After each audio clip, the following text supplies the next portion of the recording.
Olá, doutor Alexandre Brito, tudo bem por aí? Olá, Lucas, tudo certo? E por aí, como é que vão as coisas? E para os nossos ouvintes também, sempre bom estar aqui para a gente bater esse papo. Sempre ótimo, tudo bem por aqui também. Hoje vamos falar sobre os transtornos ocultos, né, doutor? O que são?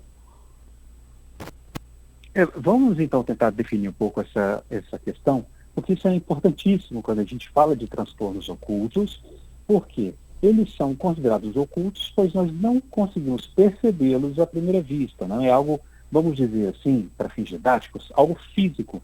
Então você precisa ter um conhecimento melhor, maior, mais profundo para entender o que se passa. E nem sempre uma pessoa que tem algum desses transtornos ela vai manifestar um contato que você possa ter com ela superficial, por exemplo. Então ela não é simplesmente visível. Então a legislação, né, a lei brasileira de inclusão, ela define as deficiências ocultas como aquelas deficiências em que você tem algum prejuízo cognitivo a longo prazo, seja nos campos sociais, familiares, profissionais, de estudos. Então, são várias deficiências. Vamos pegar exemplos, então, para quem está nos escutando aqui entender melhor. A deficiência intelectual é um transtorno, é uma deficiência oculta. Ou seja, você não olha para a pessoa e consegue perceber esse tipo de situação, bem como o autismo. Então, essas são algumas deficiências que nós não temos, vamos dizer assim, de imediato, um conhecimento sobre elas, só de olhar, vamos dizer assim, para a pessoa. Isso é importante no enfrentamento a estigmas, preconceitos e garantias de direitos. Porque às vezes você vai olhar ali uma pessoa usando uma cadeira preferencial no ônibus, ou uma fila, ou ali no aeroporto, né, também numa situação de garantia de direitos, mas você olha para a pessoa e não sabe por que ela está tendo essa garantia de direitos justamente por ser algo oculto.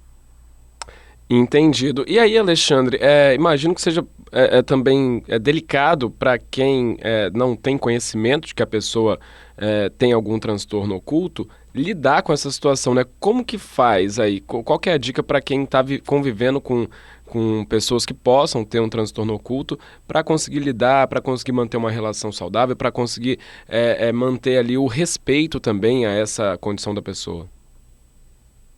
Isso é muito importante, Lucas, porque a gente precisa ter conhecimento e respeito. E o respeito ele pode vir, inclusive, sem você ter total conhecimento, né? O respeito ele está acima disso, do conhecimento. Mas é importante o conhecimento também. Por exemplo, nas escolas, nós estamos hoje segunda-feira, retorno às aulas, então é importante que a comunidade escolar, professores, a gestão da escola tenha formação, tenha conhecimento, tenha capacitação sobre essas situações para lidar com comportamentos atípicos, com situações de deficiências ocultas, que muitas vezes as deficiências podem ser reconhecidas na escola. Então, por exemplo, existem deficiências ocultas na visão, são deficiências físicas, que às vezes é na escola que a criança e o professor percebe.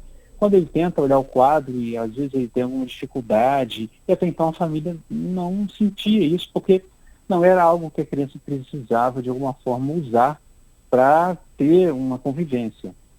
Então, é importante que a escola tenha essas habilidades de respeito. É muito importante que os pais também estejam envolvidos nisso, aproveitando que é o primeiro dia de aula, fazer uma conversa com o seu filho, fica na altura do seu filho, olha no olho dele, diz para ele que características de corpo, cor, pele, se o colega é branco, preto, mais alto, mais baixo, mais magro, mais gordo, isso não é motivo, de forma alguma, para comentar sobre o corpo do outro. Preciso ensinar para a criança não comentar sobre os comportamentos do colega. É preciso a gente ensinar para as crianças. Às vezes tem aquele colega que sempre vai com o mesmo tênis ou com uma mochila velha. É preciso que ele entenda que essa criança com seu tênis e mochila velha também tem uma história, tem sonhos ali também. É importantíssimo esse respeito e acolhimento. E para identificar alguns transtornos, deficiências ocultas, tem a iniciativa, né, que é muito inspirada no aeroporto da Inglaterra, que usou crachás de girassol, tá? Tinha um girassol desenhado nos crachás, para identificar as pessoas que têm deficiência oculta. E o mundo começou a adotar essa medida. Então, o crachá de girassol hoje, ele pode ser usado, e aqui no Brasil, a partir de junho de 2023, isso ficou instituído, que o uso desse crachá identifica pessoas, por exemplo, com autismo.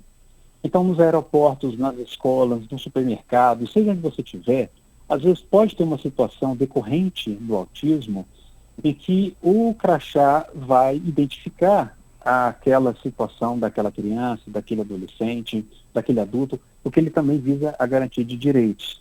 O crachá, ele foi instituído aqui no Brasil em 2020 e o cordão girassol em 2023. Então, todos eles visam ali para que as pessoas entendam no que se trata e tenham ali a garantia de direitos, respeito diante da diferença. Alexandre, para crianças, já que estamos falando aí de volta às aulas, nesta segunda muitas escolas estão retomando, né? É mais fácil ou mais difícil do que para os adultos respeitarem e conviverem com diferenças?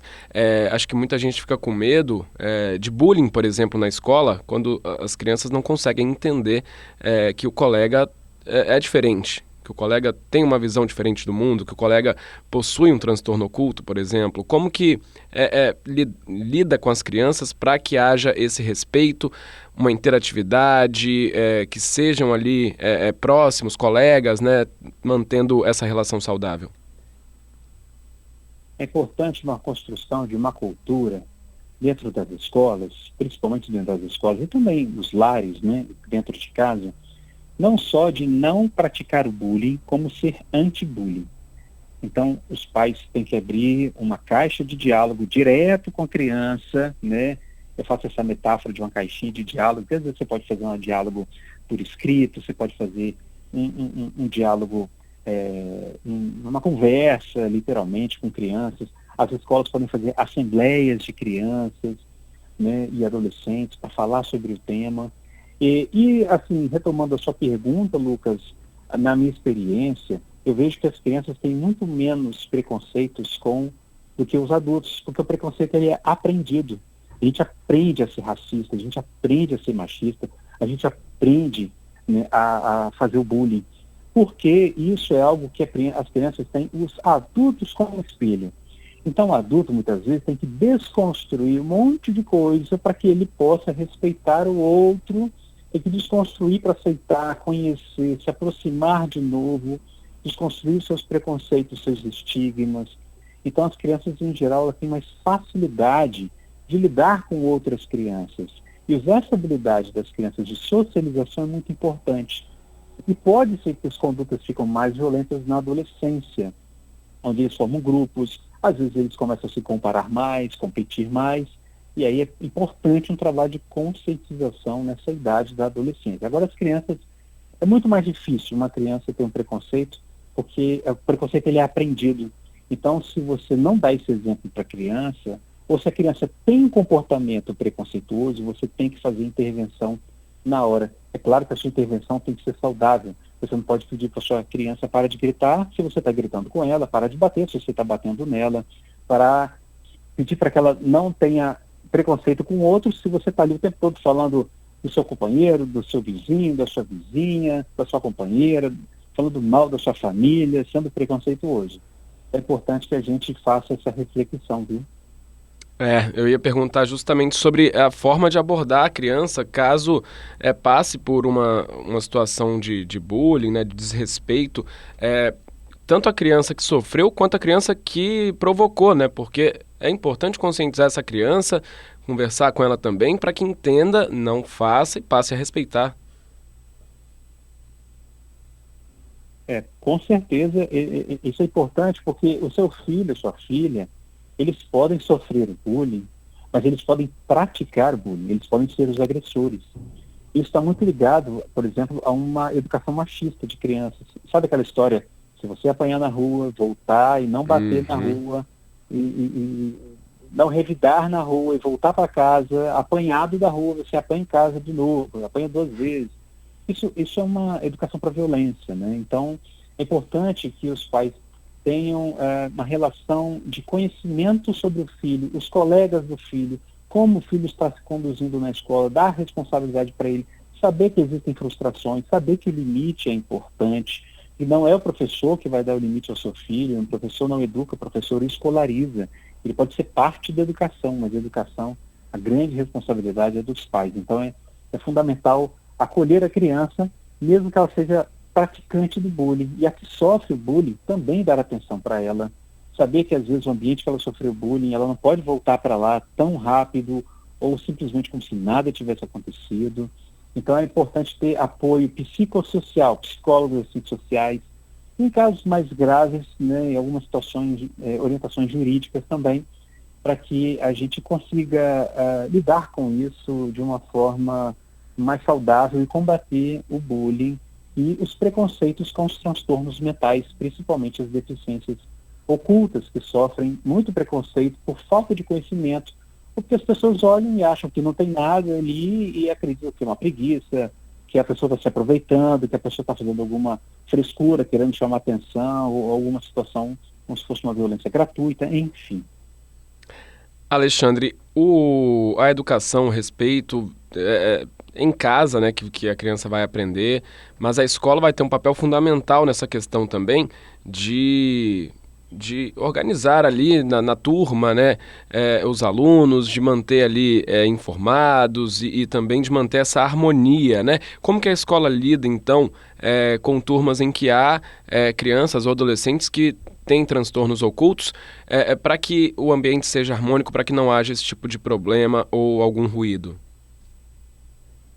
Eu acredito que a escola ela pode falar abertamente sobre essas situações e essas questões, tá, Lucas? Uhum. A gente vê que, às vezes, a escola e alguns ambientes não estão preparados, não tem equipe, às vezes não tem assistência, não tem recursos para sustentar e lidar com as adversidades, porque é muita gente na escola, muitas diferenças, né, muitas diversidades. Mas a escola precisa fazer esse enfrentamento de lidar com essa situação, não querer simplesmente eliminar o problema com medidas, às vezes, simplesmente punitivas, pois muitas vezes um aluno começa a reprovar, não é porque é falta de atenção, falta de interesse na aula, às vezes ele pode ter uma deficiência intelectual ou alguma outra coisa que precisa de uma atenção mais especial. Então, a escola ela precisa falar disso abertamente. Do mesmo jeito que a gente começou a falar de suicídio abertamente, a gente tem que falar dos transtornos de um modo aberto, para que as outras crianças também entendam, compreendam, né, saibam lidar com essa situação de enfrentamento aos estigmas e saibam ali a criar ambientes de espaço de inclusão e não de exclusão. Ambiente de inclusão não é você simplesmente tentar adaptar a pessoa ou colocar numa salinha especial, não. É inclusão social, ela tem que ser parte da sociedade, parte da comunidade escolar e não tratada como além, tratada como com algumas diferenças que vão excluí-la e não incluí-la, né? Não é simplesmente um mínimo de garantia de direitos. Então a escola tem que falar isso abertamente, professores, turmas têm que entender isso abertamente e algumas crianças já usam, inclusive na escola, esse cordão de identificação, né? E os outros pais também precisam compreender isso. Então é um trabalho conjunto. Não é um problema simples, não tem resposta simples para problemas complexos. É um trabalho em construção coletiva, conjunto, e com o apoio de profissionais da psicologia e do serviço social também. Isso é essencial para essa construção de uma cultura de inclusão e não de exclusão, porque a exclusão a gente sabe que pode levar ao pior, pode levar a comportamentos muito complicados e nocivos e comportamentos, inclusive, letais. Sem dúvida, Alexandre. Para a gente finalizar esse assunto, como que o ouvinte faz para acompanhar mais, para te acompanhar também nas redes sociais, sempre com informações aí sobre psicologia, sobre a nossa vida, né? Nosso cotidiano? Claro, olha, vai ser uma honra receber vocês no meu Instagram, que é @Alexandre_Psicologia, Alexandre_Psicologia ou Alexandre Vieira Brito, no Instagram, e o meu WhatsApp para palestras, atendimentos, alguma situação que você talvez queira tirar alguma dúvida, você me encontra no 27 99943 1968, 27 99943 1968. Maravilha, Alexandre, muitíssimo obrigado pelo nosso assunto de hoje, super importante, ainda mais para esse início de ano letivo. A gente volta a falar, né, sobre psicologia, vida cotidiana na próxima segunda. Um abraço, boa semana, até lá. Grande abraço, até segunda que vem.